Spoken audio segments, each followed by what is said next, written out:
Assalamualaikum warahmatullahi wabarakatuh.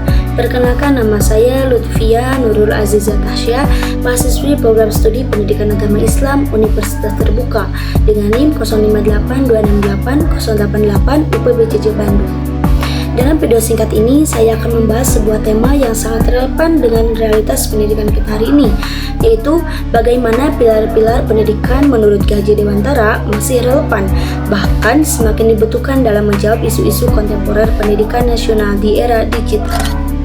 Kita sering mendengar pertanyaan, apakah konsep pendidikan dari era kolonial itu masih cocok untuk zaman sekarang? Pertanyaan inilah yang akan kita ulas bersama secara ringkas dan analitis. Sebelum masuk ke pemikiran KJ Dewantara, penting untuk memahami dahulu apa yang kita maksud dengan pilar. Dalam konteks pendidikan, secara harfiah, pilar adalah tiang penyangga yang menopang seluruh bangunan agar tetap tegak dan kokoh. Dalam sistem pendidikan, pilar memiliki makna yang setara. Ia adalah nilai, prinsip, dan orientasi dasar yang menjadi pondasi seluruh praktik dan kebijakan pendidikan. Tanpa pilar yang kuat, sistem pendidikan akan mudah goyah menghadapi perubahan zaman, termasuk perubahan teknologi yang begitu cepat seperti saat ini. Itulah mengapa kita perlu kembali menengok pondasi pendidikan yang telah diletakkan oleh Bapak Pendidikan Nasional kita, Ki Haji Dewantara, atau yang bernama asli Raden Mas Soewardi Soerjaningrat, merumuskan 3 prinsip pedagosis yang menjadi jiwa sistem pendidikan Indonesia. Ketiga prinsip itu dikenal dengan istilah trilogi kepemimpinan pendidikan. 1. Ingarso Sung Tuludo, atau di depan memberi teladan. Seorang pendidik yang berada di posisi terdepan harus menjadi uswah, contoh nyata bagi peserta didiknya. Ini bukan sekedar soal penampilan, tetapi soal integritas nilai yang hidup dalam keseharian. 2. Ing Madya Mangun Karso, atau di tengah membangun kehendak atau motivasi. Ketika berada di tengah-tengah peserta didik, pendidik berperan sebagai motivator yang membangkitkan semangat, menumbuhkan rasa ingin tahu, dan menjaga agar api belajar tetap menyala. 3.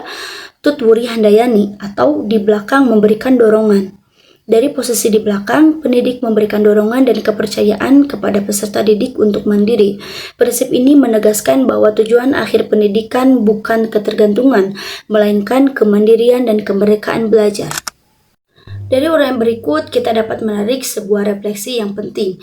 Pilar-pilar pendidikan KJ Dewantara bukan hanya warisan sejarah, tetapi merupakan respon yang tetap relevan, bahkan semakin mendesak di tengah berbagai krisis pendidikan kontemporer.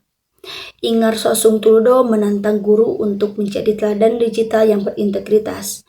Ing Madya Mangun Karso mendorong guru membangun motivasi intrinsik di tengah banjir distraksi digital. Dan Tutwuri Handayani meningkatkan bahwa kemandirian belajar adalah tujuan sejati yang harus diperjuangkan, bukan dikorbankan demi efisiensi kurikulum. Sebagai calon pendidik, saya meyakini bahwa menjawab isu pendidikan nasional tidak hanya bergantung pada teknologi atau kebijakan dari atas. Ia harus bertumpu pada manusia yang berkarakter guru dan peserta didik yang memahami mengapa mereka belajar, bukan sekadar bagaimana caranya. Demikian pemaparan singkat ini, semoga bermanfaat. Wassalamualaikum warahmatullahi wabarakatuh.